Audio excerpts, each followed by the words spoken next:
Assalamu alaikum friends, this is your host Kamal Abbasi. Hope you all are doing great. सर्दी बहुत ज़्यादा हो चुकी है। ना बिजली है, ना गैस है, ना हीटर ऑन हो सकता है और सर्दी को कम करने का और कोई भी तरीका समझ में नहीं आ रहा कि किस तरीके से हम कंट्रोल कर सकें, ओवरकम कर सकें। सिर्फ़ एक ही तरीका नज़र आता है और वो एक तरीका जो है रज़ाई में घुसे रहो, कोई भी काम ना करो, तो फिर तो है ठीक। लेकिन फिर भी ठंड तो ख़ैर बहुत ज़्यादा है और इस सर्दी का कोई भी तोड़ नहीं है। सर्दी का सिर्फ़ एक ही तोड़ है कि अगर सूरज निकलता है और तो मौसम थोड़ा-सा बेहतर हो सकता है। आज आपको लगेगा कि मेरा मासियों वाला हुलिया क्यों है? मासियों वाला हुलिया नहीं है, ठंड बहुत ज़्यादा होने की वजह से मेरे कानों को बहुत ज़्यादा ठंड लगती है। सर्दी बहुत ज़्यादा होने की वजह से तो फिर मैं अपने आप को कवर करने का this is the complete and secure way to secure your head, your ears. Anyway, ये सिर्फ मेरा रोना तो नहीं है, ये आप सबका ही यही हाल होगा। लेकिन ब्लेम करती हूँ मैं इस अपनी गवर्नमेंट को कि जिसके पास ना तो हमें देने के लिए गैस है, ना हमें देने के लिए इलेक्ट्रिसिटी है, ना हम हीटर ऑन कर सकते हैं, ना हम गैस वाला हीटर ऑन कर सकते हैं। बहुत बुरा हाल है और लाइट भी नहीं होती। अच्छा जी, इसके साथ-साथ आज हम बहुत सारी बातें करेंगे क्योंकि ये बिल्कुल एक ऐसा टाइम होता है जो मेरे लिए बिल्कुल फ्री होता है। मैं बिल्कुल फ्री होती हूँ, कोई किसी किस्म का काम नहीं होता करने के लिए। और इमाद भी बिज़ी होता है, सालन बन चुका होता है, खाना बन चुका होता है। ये आप लोग देख सकते हैं बकेट, इस बकेट के अंदर धुले हुए कपड़े हैं जो कि सूख ही नहीं रहे क्योंकि सूरज ही नहीं निकल रहा और मैं अपने कपड़ों का बहुत ज़्यादा रिस्पेक्ट करती हूँ, बहुत ज़्यादा ख़्याल करती हूँ धुले हुए कपड़ों का। मुझे ये चीज़ बहुत ज़्यादा बॉदर करती है कि मैं आई मीन हर किसी का अपना-अपना तरीका होता है लेकिन मैंने कभी भी चारपाइयों पे और ग्रिल्स पे इस तरह से कपड़े नहीं डाले। मैं बहुत ज़्यादा कॉन्शियस रहती हूँ इन चीज़ों को लेके कि मैं अपने कपड़े चारपाइयों पे या ग्रिल पे या दीवार पे डालूँ तो मुझे ये चीज़ बहुत ज़्यादा ना मैं कॉन्शियस हूँ, काफ़ी ज़्यादा फँसी हूँ मैं। बस वहमी कह लें आप, लेकिन मैं ऐसी ही हूँ। एनी हाउ, सबसे पहली बात जो आज मैं आप लोगों से डिस्कस करना चाहती हूँ वो ये है कि सोशल मीडिया पे बहुत ज़्यादा फ्रॉड हो रहा है, बहुत ज़्यादा स्कैम हो रहा है जी। ऑनलाइन काम, पैसे कमाएँ, घर बैठे के पैसे कमाएँ, 2 घंटे कमाएँ, 3 घंटे कमाएँ। उम्र की कोई कैद नहीं है, क्वालिफ़िकेशन स्टेटस मैटर नहीं करता, स्किल्स इतनी ज़्यादा मैटर नहीं करती और आपकी एज मैटर नहीं करती, आपको घर से बाहर नहीं निकलना पड़ेगा।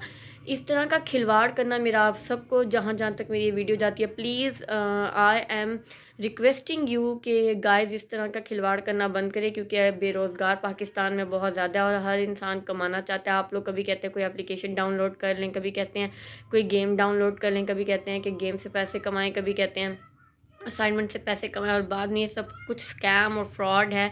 बाद में निकलता ये है कि जी इन्वेस्ट करें और अगर इन्वेस्ट नहीं कर सकते तो लोगों को रेफ़र करें। आजकल के दौर में एक बच्चा भी है ना तो वो भी बड़ा चालाक है, उसे भी अपने प्रॉफ़िट एंड लॉस का पता है। तो हम किसी को पहले जाके उसकी मिन्नतें करें और रेफ़रेंस दें। रेफ़रल बेस्ड इनकम मुझे बहुत बुरी लगती है। अगर हम कमाएँ तो हम अपनी स्किल्ड बेस पे जो जॉब होती है ना वो बहुत बेहतर होती है कि हम लोग जाकर लोगों को कहें रेफ़र करें कि आप रजिस्ट्रेशन कर बाद में रजिस्ट्रेशन वाला भी एक निकल आता है कि रजिस्ट्रेशन करवाएँ 500 रजिस्ट्रेशन होगी, 1000 रजिस्ट्रेशन होगी, 2000 रजिस्ट्रेशन होगी। खुदा का खौफ़ करें, आप लोगों ने अल्लाह को जान भी देनी है और इस तरह की फ़ज़ूलियात में ना खुद पड़ें। कब तक खा लेंगे आप किसी का पैसा? 2 साल खा लेंगे, 3 साल खा लेंगे, 4 साल खा लेंगे और अगर आपको मौत आ जाए तो फिर जो कब्र में आपको छित्तर पड़ेंगे उनका क्या? और इसके अलावा दूसरी जो मैंने बात कहनी थी वो ये कहनी थी कि I want to earn from TikTok क्योंकि यूट्यूब के बड़े स्ट्रिक्ट रूल्स होते हैं कि आप नहीं लगा सकते, फ़िल्टर नहीं लगा सकते, आप कोई सॉन्ग नहीं लगा सकते, कोई म्यूज़िक नहीं होना चाहिए, कॉपीराइट क्लेम आ जाता है। आपको लैंडस्केप में अपना कैमरा रखना होता है, लाइटनिंग होनी चाहिए और एक अच्छी सी वीडियो होनी चाहिए अदरवाइज़ पे। और सबसे बड़ी बात इतने व्यूज़, इतना वॉच टाइम, सब इतने आपके डॉलर्स हो जाएँ तो उसके बाद आप अपनी पेमेंट को विथड्रॉ करवा सकते हैं।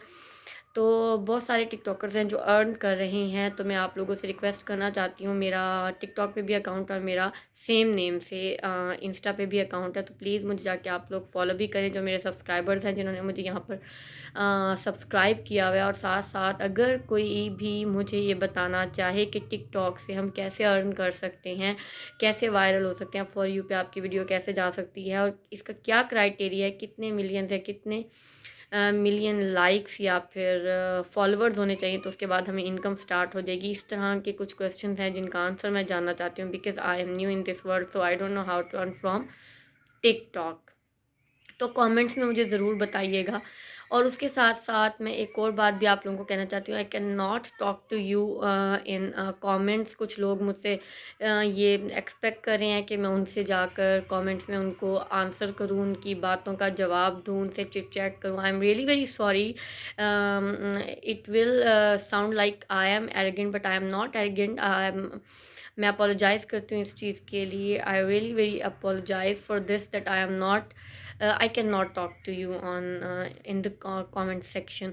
आपको जो भी बात करनी होती है, मैं आप सबकी जब कमेंट्स देखती हूँ तो उसके बाद फिर मैं उस पर एक वीडियो बना लेती होती हूँ। और इंडिविजुअली तो मैं जवाब नहीं दे पाती, लेकिन मेरी पूरी कोशिश होती है कि वो तमाम सवालों के जवाबात पर मैं एक वीडियो बनाऊँ और आप लोगों से ज़रूर बात करूँ, मैं आप लोगों से कनेक्टेड रहूँ। Thank you so much you for your support और फॉर योर इनकरेजमेंट। आप लोग मुझे एडमायर करते हैं, प्रेज़ करते हैं, सपोर्ट करते हैं, लेकिन मैं किसी से भी इस तरह से एक लंबी लंबी गुफ्तगू नहीं कर सकती। आई एम रियली वेरी सॉरी। और उसके अलावा ये कि जी तकवा हैं और तानिया हैं और मेरी फ्रेंड्स हैं, उनके तो बार बार नाम लेने की ज़रूरत नहीं है, और मरियम ज़िया हैं, और इसके अलावा भी कुछ लोग हैं जो मुझे डेली बेस, और मिस अस्मा, मैम अस्मा हमारी मेंटोर हैं, हमारी टीचर हैं, हमारी वाइस प्रिंसिपल रह चुकी हैं। आई रियली रिस्पेक्ट हर, और she has a soft corner in my heart, in my life, and she really means a lot for us. We had quality and great time with each other. So thank you so much. आप मुझे follow कर रही हैं, मुझे मेरी videos को देखती हैं, लाइक करती हैं। और आप लोग, मैंने how to improve my videos, you can leave a comment over there, you can leave a suggestion over there, and advice you can say. और उसके अलावा ये कि शॉर्ट्स भी डाल रही हूँ मैं, और वीडियोस भी डाल रही हूँ, व्लॉग्स भी डाल रही हूँ, और आप लोगों से बात करने का भी ये this is the right way to talk to you people. और उसके अलावा भी अगर आप कोई बात करना चाहते हैं तो आप लोग कर सकते हैं। मुझे एक तकवा बच्ची ने एक सजेशन दिया था कि आप क्यूए सेशन रखें। Okay, this in the next video I will answer you, answer to your questions. आप लोग मुझे क्वेश्चन कर सकते हैं, लेकिन वो क्वेश्चंस प्लीज़ डिग्निटी को मेंटेन रखते हुए, ग्रेस को मेंटेन रखते हुए होने चाहिए। किसी भी किस्म का क्वेश्चन आप मेरी लाइफ से रिलेटेड मुझसे पूछ सकते हैं, क्वालिफिकेशन स्टेटस, मैरिटल स्टेटस और married status. I am married, I am a mother of one baby boy. किसी भी किस्म का क्वेश्चन आप मुझसे कर सकते हैं, I will definitely answer you. और थैंक यू सो मच मुझे सपोर्ट करने के लिए। वंस अगेन मुझे अगर आप कमेंट्स में ये बता पाएँ कि how to earn, what is the right way to post video on TikTok, तो ये मेरे लिए बड़ा बेनिफिशियल होगा। Thank you so much. अपना ख्याल रखिएगा, दुआ में याद रखिएगा। अल्लाह निगहबान। अल्लाह हाफिज़। Good night.